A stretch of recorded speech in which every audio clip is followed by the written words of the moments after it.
Hello! So it is going to be episode 4. I'm actually really excited to get into episode 4 because Vanessa is pregnant, Lucille is not in the household right now, the window is casting in so much sunlight right now.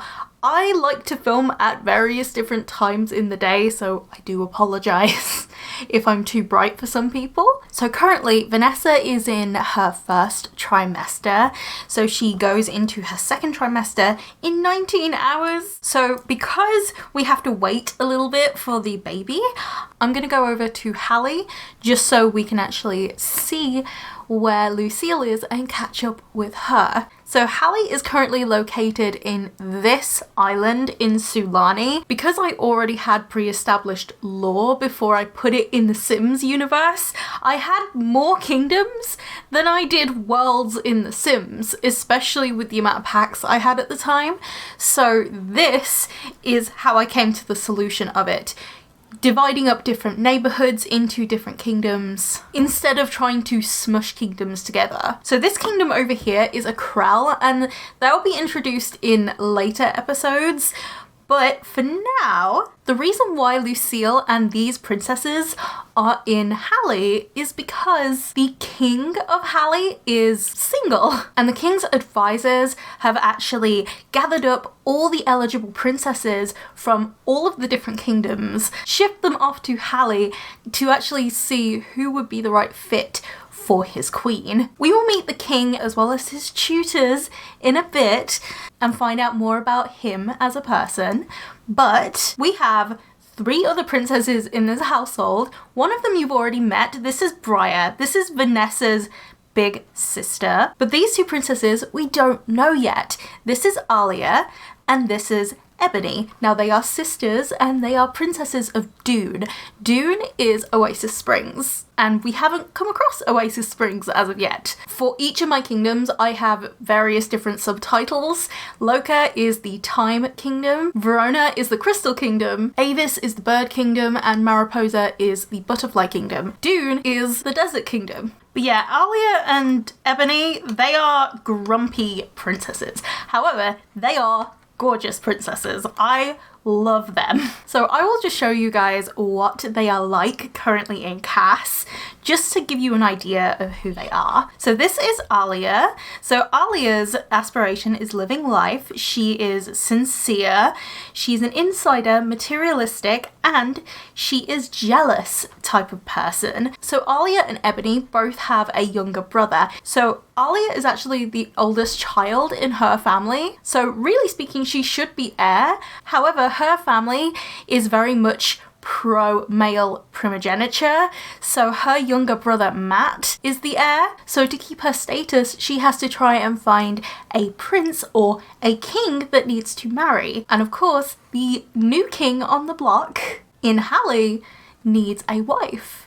This is the perfect opportunity for her to build a life of her own, and her sister is pretty much exactly the same in that way. So her sister has the same aspiration. However, Ebony is a snob, she is ambitious, and she is also a perfectionist. So Ebony is slightly younger. She is the middle child of the royal family of Dune. So there's Alia, Ebony, and Matt. We've seen Briar before, but this is what Briar looks like currently.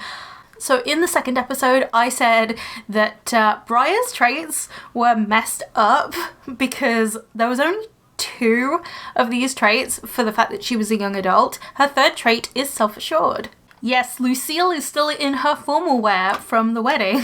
Let's pretend she got changed. Let's change her right now. Also, this is way more Hallie appropriate, I think. I just decided, you know what? Let's just move them into a pre-existing house. I will change this, but they currently just live in this house just so I don't have to move anybody else out of the royal family of Hallie, and they're not really supposed to know the royal family of Hallie yet. I've moved them into a house just outside of the castle, which is over there. So I'm going to have them travel to the castle and actually just have a look around. I think Alia and Ebony would be the most excited to knock on the door. So I'm going to have them knock on the door.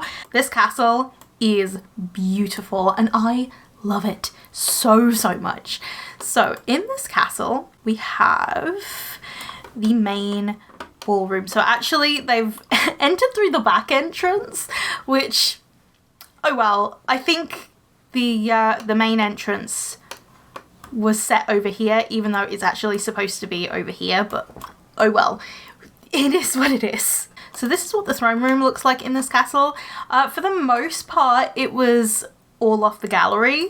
Oh no, I forgot to move the portrait of him, but this is the King of Halley.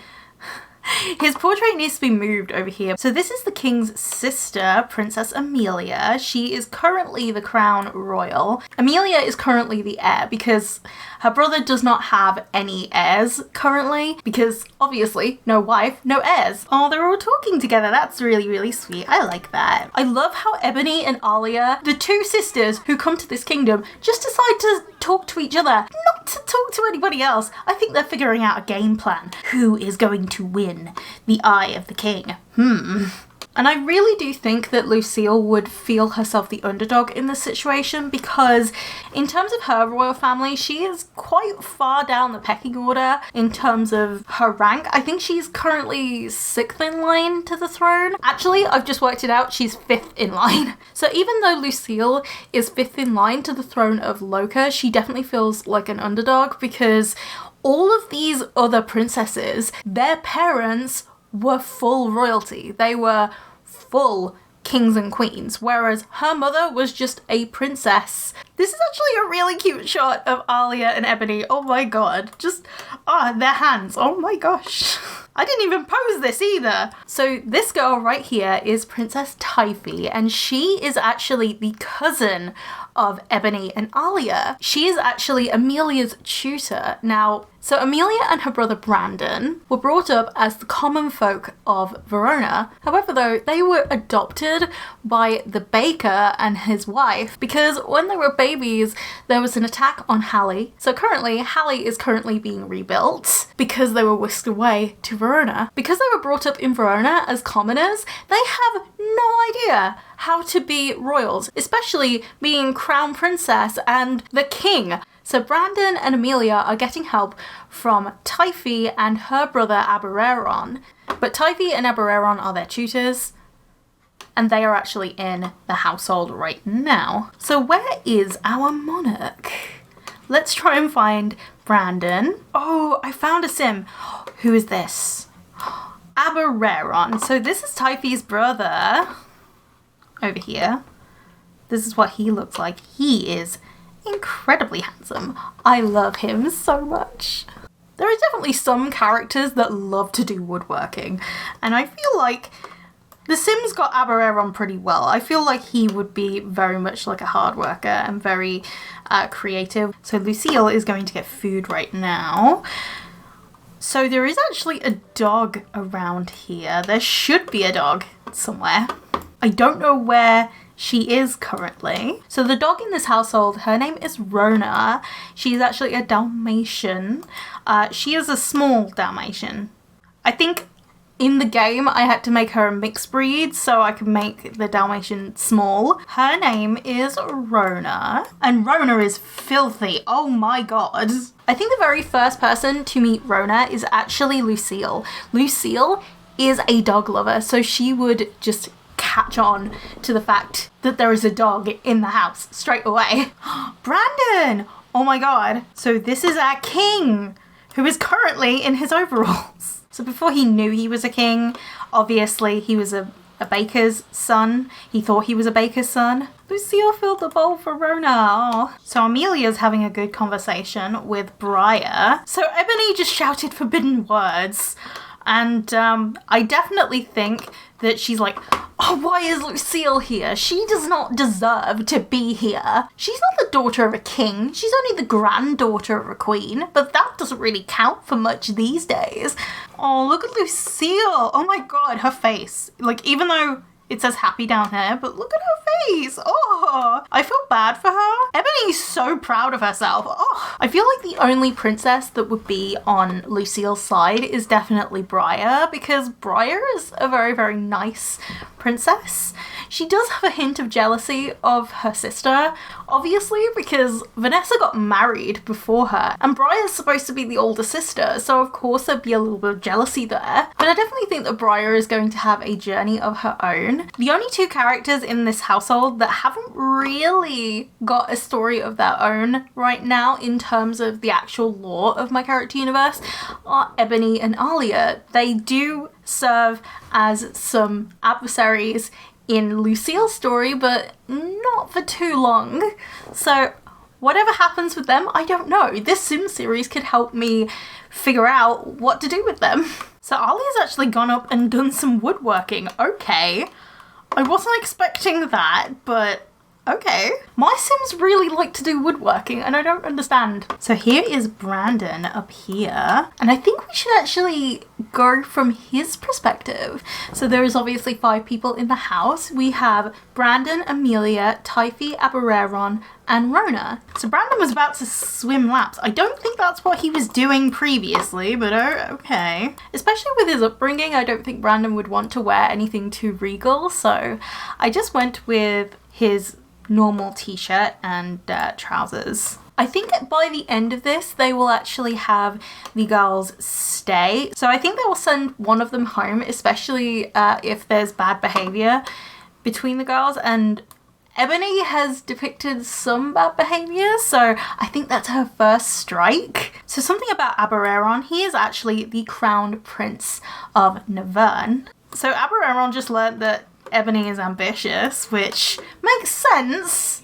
Oh my god, what is Alia doing? That dance actually makes sense, especially with her being from Dune. Oh my god, all the princesses are dancing. This makes so much sense. Oh, Lucille's cleaning up. So Brandon is actually pretty good friends with Lucille already, because in The Sims I had like this royal kids club, and obviously I added Brandon and Amelia to it because they were royal. Even though they were brought up as commoners, I put them in the royal kids club because I just wanted to see the chaos, okay?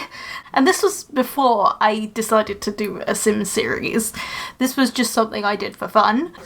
So currently, Lucille is actually being incredibly good and actually washing up. So this is essentially just showed Brandon how good she is. Personally, I think Brandon might have a little bit of a crush on Lucille, but he doesn't really want to say anything about it. Lucille, what are you doing? Want to swim in the ocean? Oh my god, Rona is really, really tense. Oh, poor baby.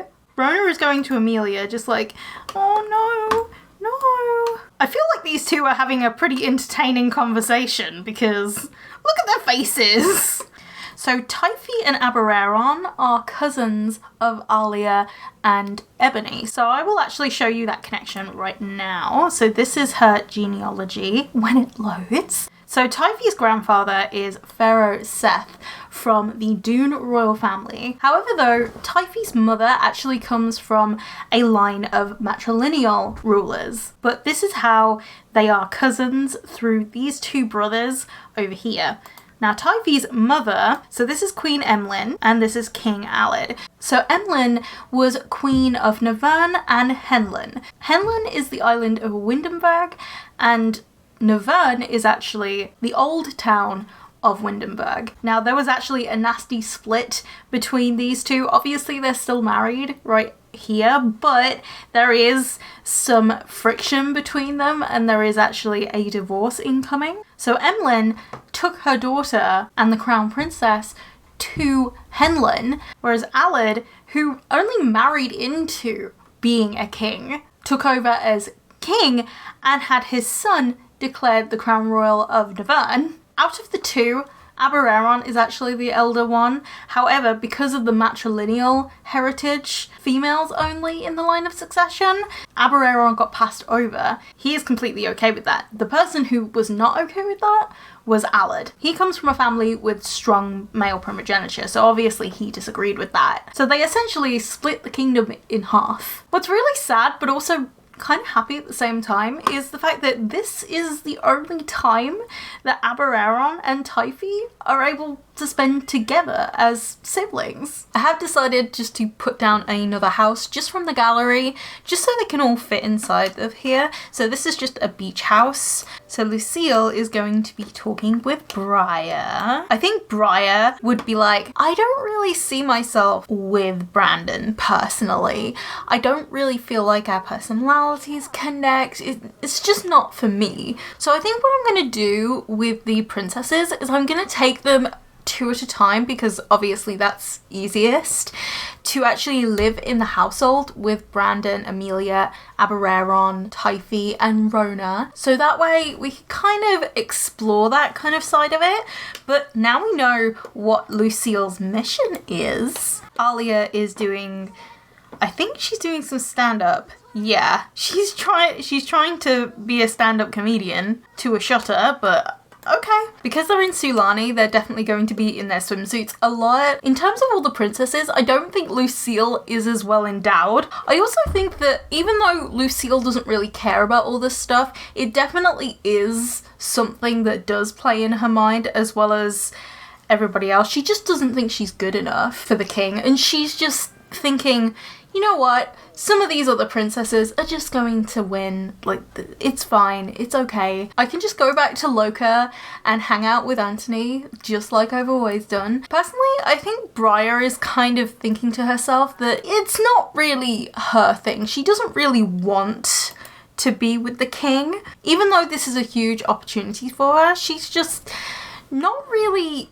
jiving very well with the king. He seems nice enough and he knows her because obviously he was a citizen of Verona for most of his life. So Lucille is actually dancing. I've posed her like this, so I've actually downloaded some poses for her. Now this is because Lucille is supposed to be a dancer, so I really wanted her to have some dancing animations. These poses and animations just run on a loop, but you kind of get the idea. Lucille was on a treadmill just before I put her in these poses, so she is actually pretty agile. So her grandmother, Anastasia, was actually a dancer as well, so she is keeping up what her grandmother did as a girl, which I think is really, really sweet. Imagine Lucille being incredibly graceful, and she has a very sassy personality, but I think she is definitely dutiful. Lucille is probably one of my favourite Sims in terms of the way she looks. There's something about her face that I just love. I know I love all of my Sims, but for some reason, she just looks really, really good. So cycling through poses with Lucille is actually really, really fun. Oh, she looks so good. And of course she's thinking about dogs because she met Rona. Oh my gosh. She's just like, oh, Rona is like the cutest dog ever. So I'm gonna go back to see Vanessa and Nicholas just to see where Vanessa is in terms of her pregnancy. I'm not sure how far along she is because I've spent a lot of time, and you can probably tell that the lighting has changed. That is because I had a call earlier on and I took a huge break in between recording, so it is now dark so you can see my face. So Vanessa just got in her second trimester. I thought she would have been in her third trimester. Oh my god. Okay. Oh, what do we do? What do we do for a day? Okay. Well, 2 days even. Oh my god. So I'm going to go to Verona, and I think what I'm going to do is I'm going to make Canara and James have another baby. They've waited a little bit of time to have a baby since they've had Micah, so I think it could be interesting throwing another baby into the mix. Also, it means that there's going to be cousins around the same age, which I think is really cute. Ah, big mood. Big mood of react in disgust. I'm going to have James and Canara try for a baby. So while we're doing that, let's actually see the other people in the household. So they're still wearing their formal outfits. So let's actually see if Canara is pregnant. Canara is getting down. Oh my gosh. Canara, go and take a pregnancy test. Okay, so she's taking a pregnancy test. Reactive disgust on the toilet. Oh my god! She's eating for two. Oh, Canara. Canara's instantly feeling sick. Okay.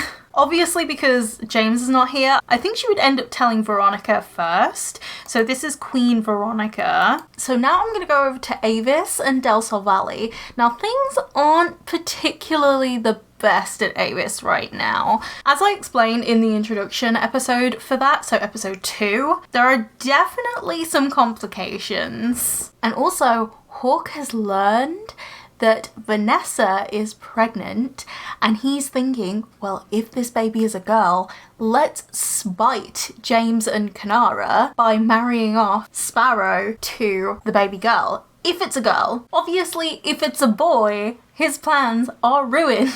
Oh, Hawk is mourning his dad. I don't think he would really mourn his dad. I think you've seen his traits. You know what he's like. I think these are fake tears. Hawk hates his sister.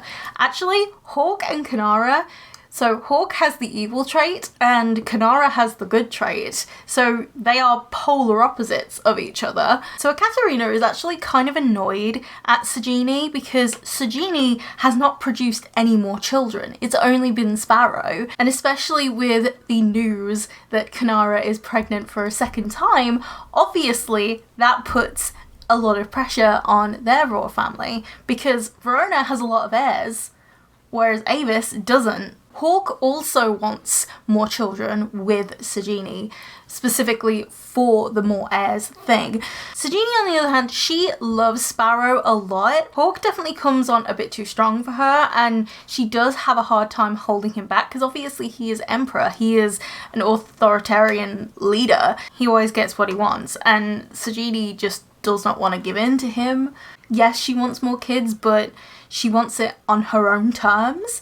And that is making Ekaterina and Hawk not very happy with her at all. And she's really unaware that they're starting to resent her. Hawk is thinking, I have my son and heir, I'm going to have more kids with Jeannie. But I think Jeannie is just treated so badly and everything is just all forced upon her. For Hawk, Jeannie is the kind of person to say stop and to also just pull him back from any negativity and give him a little bit of stability. She is his rock. However, Ekaterina doesn't really like Jeannie all that much. Jeannie is not really being treated very well by Ekaterina, and Hawk is just really not helping the situation because of course he's going to side with his own mother. So you can see that there's a little bit of resentment building up on Ekaterina's profile right there, and I think that is mainly on Ekaterina's side. In terms of Jeannie's thoughts on this matter,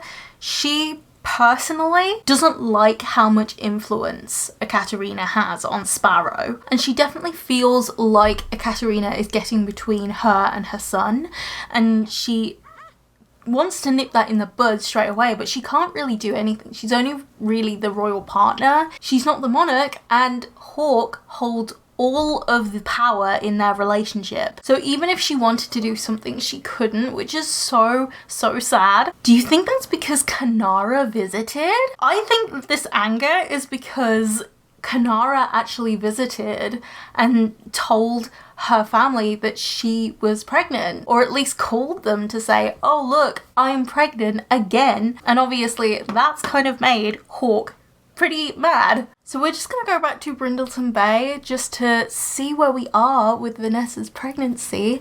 I hope that it's far enough along.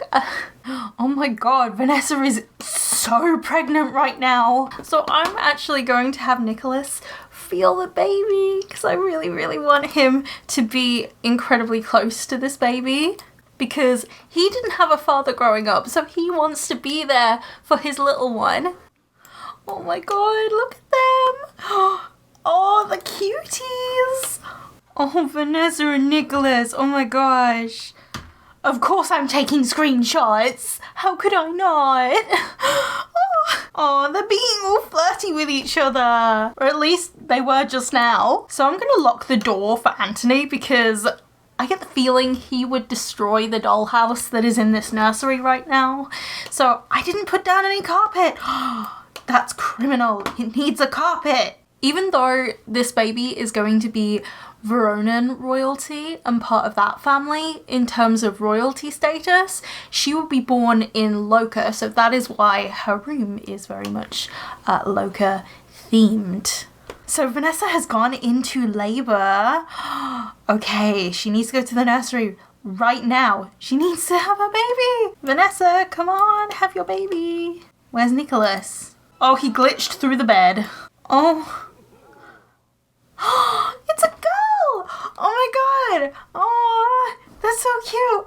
Okay, so I'm gonna name her Isla. Oh. Isla has arrived. Oh.